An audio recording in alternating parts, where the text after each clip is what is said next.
Tune in to Sports 360 with Ahmed Hammad.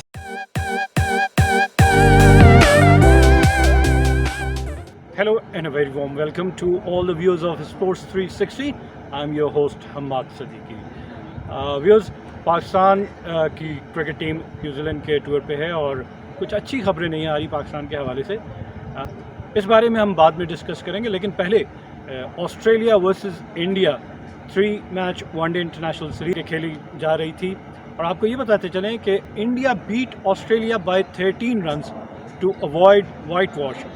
Yes, Australia पहले 2 matches जीत चुका था और तीसरा मैच खेला जा रहा था कैनबरा में, जिसमें इंडिया ने 13 रन से कामयाबी हासिल की। मैच की कुछ डिटेल आपके साथ शेयर करते चलें। Batting first, after winning the toss for the first time in the series, India scored 302 runs for the loss of 5 wickets in their allotted 50 overs. Pandya and Jadeja with an unbeaten partnership of 150 runs for the 6th wicket. Pandya scored 92 runs while Jadeja hit 5 fours and 3 sixes. Captain Kohli also scored 63 runs. New opener Shubman Gill scored 33 runs of 39 balls. India were 150 for 5 wickets in 32 overs, and both Pandya and Jadeja in the remaining 18 overs scored 150 runs. We all know the importance of all-rounders in any form of cricket. और इस match में India, जो कि पूरी series में allrounders की तरफ से परफॉर्मेंस वेट कर रही थी, आखिरकार जडेजा और पांड्या ने 150 रन्स की मैच विनिंग पार्टनरशिप बना के इंडिया को कामयाबी दिलवाई। Both the talented allrounders shows there worth and put on 76 run in the last 5 overs. हम बाकी 2 मैचेस में आखिरी 10 ओवर्स की इंपॉर्टेंस की बात कर चुके हैं आपसे कि ऑस्ट्रेलिया ने दोनों मैचेस में आखिरी 10 ओवर में 100 से ज़्यादा रन्स बनाए। तो इस मैच में एटलीस्ट लास्ट 5 ओवर्स में इंडिया ने 76 रन बनाए, जो कि बहुत अच्छी हैं परफॉर्मेंस है। And in reply Australia were all out for 218 runs. और उसकी एक ख़ास वजह कि पूरी सीरीज़ में हमने देखा कि डेविड वार्नर और एरॉन फिंच ओपन करते रहे, लेकिन इस मैच में क्योंकि डेविड वार्नर अनफिट हो गए थे, उनको ग्रोइन इंजरी हो गई है, उनकी जगह लबुशेन मार्नस लबुशेन उन्होंने फिंच के साथ बैटिंग की। कुछ ज़्यादा रन्स भी नहीं बना सके, 7 रन्स बनाए और प्लेड ऑन हो गया। तो पार्टनरशिप स्टार्ट अच्छा नहीं मिल सका ऑस्ट्रेलिया को। और स्टीव स्मिथ, जिसको हमने देखा कि पूरी सीरीज़ में, इनफैक्ट बाकी पहले दोनों मैचेस में उन्होंने सेंचुरी स्कोर की, इस इनिंग में वो ज़्यादा रन्स नहीं बना सके। तो प्रेशर आ गया था on Aaron Finch. Glenn Maxwell जो एक सबलाइम फॉर्म में है, बेहतरीन फॉर्म में है, ज़बरदस्त स्कोर कर रहे हैं। इस मैच में हमने ग्लेन मैक्सवेल की तरफ से एक ज़बरदस्त शॉट भी देखी कि रिवर्स स्वीप में उन्होंने एक 100 मीटर की डिस्टेंस का एक छक्का भी लगाया। तो ये speak volume for his talent. Shaun Abbott of Australia was very expensive, giving away 84 runs in his quota of 10 overs. 84 runs one day international में बहुत ज़्यादा होते हैं 10 ओवर में, which is 8.4 runs per over. Australia, जिसने अपनी बेंच स्ट्रेंथ को check करने के लिए मिचेल स्टार्क और पैट कमिंस को रेस्ट कराया था, इस मैच में एक ऑलराउंडर ग्रीन मुझे बहुत ज़्यादा इम्प्रेस किया। मुझे लगा कि इनमें वो टैलेंट है जो साउथ अफ्रीकन याक कैलिस में था। याक कैलिस बैटिंग भी अच्छी कर लेते थे, बहुत अच्छी कर लेते थे, अच्छे नहीं बल्कि बहुत अच्छी करते थे। 15,000 से ज़्यादा रन्स बनाए। उसके अलावा उन्होंने विकेट्स भी बहुत ज़्यादा हासिल की, 300 प्लस। और उनकी ख़ास बात कि वो मीडियोकर से ऑलराउंडर नहीं थे, वो जेन्युइन फास्ट बॉलर थे, 140 प्लस बॉल करते थे इन हिज हेड एज। तो ये ऑलराउंडर जो ग्रीन आए हैं ऑस्ट्रेलियन टीम में, ये भी 140 प्लस बॉल कर रहे थे। एक छोटी इनिंग खेली उन्होंने, लेकिन look promise. Australian captain Aaron Finch made 74 runs with the help of 7 fours and 3 sixes. Apart from Finch, Alex Carey, the Aussies wicketkeeper batsman, he made 38 runs. While Glenn Maxwell almost took away the game with his sublime form, he scored another half century and made 59 runs with the help of 3 fours and 4 sixes. और almost single-handedly ये match जिता चुके थे, लेकिन India की तरफ से जसप्रीत बुमराह, जिस पे इंडिया की बहुत ज़्यादा एक्सपेक्टेशन थी through out the series, ball नहीं अच्छे कर सके, यॉर्कर सही लेंथ पे नहीं हो रहे थे। और हमने देखा कि ग्लेन मैक्सवेल उनकी यॉर्कर लेंथ बॉल पे भी हर तरफ, विकेट के चारों तरफ चौके छक्के लगा रहे थे। लेकिन एक ऐसा बॉल, एक ही बॉल होता है जो बैट्समैन अगर मिस कर दे तो वही old theory, you miss and I hit. तो बोल्ड हो गए और वहीं पे मैच तकरीबन ख़त्म हो चुका था।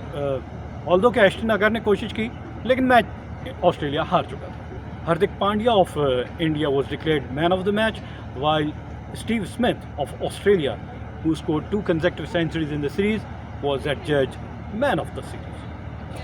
And with this victory, India ended their 5-match losing streak.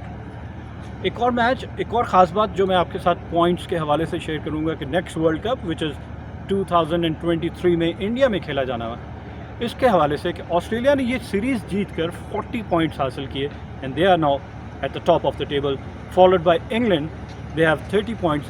India ने 2-1 के लूजिंग मार्जिन से सिर्फ 9 पॉइंट्स हासिल किए and they are at 6th place in the table.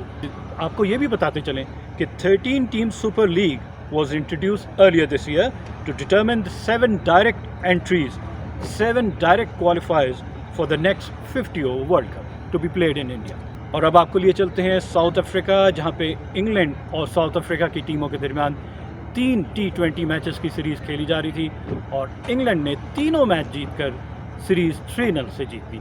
एक बहुत बड़ा विक्ट्री मार्जिन 3-0। हम होम कंडीशन में एक्सपेक्ट कर रहे थे कि शायद एक अच्छा मुकाबला हो, लेकिन देखना यह है कि AB डिविलियर्स के बाद साउथ अफ्रीका की टीम मुस्तकिल स्ट्रगल कर रही है। उनका वो कॉम्बिनेशन नहीं बन पा रहा कि जिस तरह AB डिविलियर्स सिंगल हैंडली और सपोर्ट करते थे Faf du Plessis, Quinton de Kock, ये वो बैट्समैन थे जिसकी उनकी एक बैटिंग लाइनअप बहुत अच्छी स्ट्रॉन्ग हो जाती थी।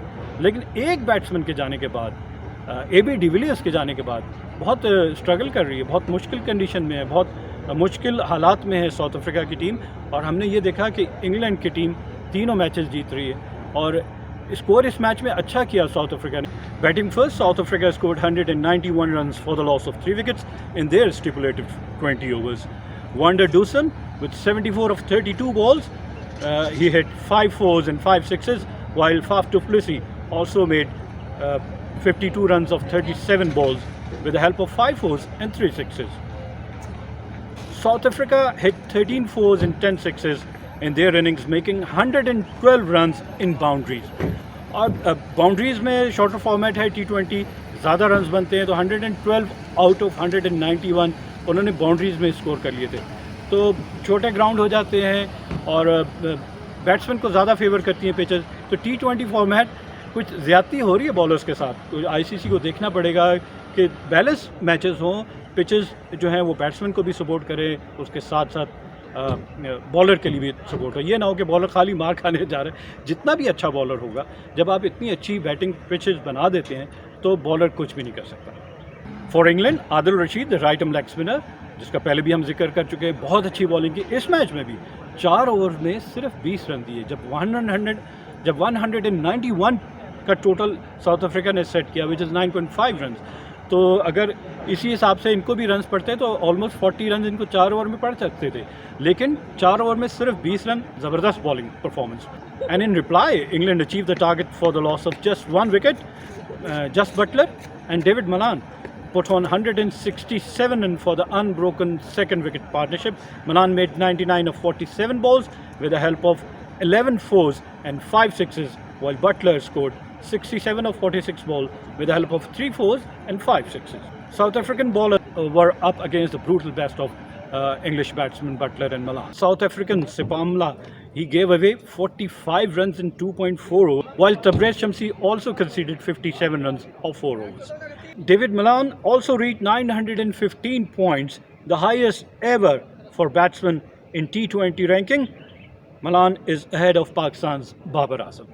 Moving on to New Zealand, where the first test match between New Zealand and West Indies has just started, and on the opening day, New Zealand made 243 runs for the loss of 2 wickets. Captain Kane Williamson with an unbeaten 97 and veteran Ross Taylor with 31 runs were at the crease at drop stumps. Tom Latham also scored 86 runs for West Indies. Cameroon and Shannon Gabriel captured 1 wicket each. Pakistan cricket team is in New Zealand. मैंने आपको पहले ही बताया था कि पहले 6 players हमारे affect हो चुके थे। अब रिसेंटली खबर आई है कि 8 प्लेयर्स जो हैं वो हमारे इस कोविड से अफेक्टेड हैं। अब देखना पड़ेगा। अभी तक न्यूजीलैंड क्रिकेट बोर्ड ने हमें प्रैक्टिस की इजाज़त नहीं दी, ग्राउंड में जाने की इजाज़त नहीं, बबल में ही रखा हुआ है, होटल में ही रिस्ट्रिक्ट किया हुआ है, ट्रेनिंग की इजाज़त नहीं है। और आज से एक 4 डे मैच शुरू होना था जो कि कैंसिल कर दिया गया। अब पाकिस्तान की एक cricket team which is Pakistan Shaheen जो कि साथ गई हुई है वर्सेस पाकिस्तान, ये आपस में एक मैच खेलेंगे प्रैक्टिस के तौर पे।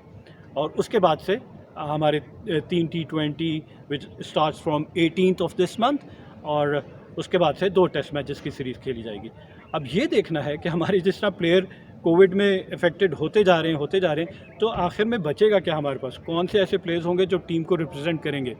हम एक 20 member Pakistan Shaheen plus 16 member Pakistan cricket team, तो 36 मेंबर, तो 36 प्लेयर्स हमारे वहाँ पे इस वक्त मौजूद हैं।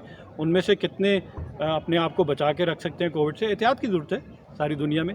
लेकिन रिसेंटली जिस तरह ऑस्ट्रेलिया वर्सेस इंडिया की हमने सीरीज़ देखी कि स्टेडियम में इवन क्राउड को भी इजाज़त दी हुई थी, 17,000 से अबव क्राउड जो है वो बैठ के वहाँ मैच देख रहा था।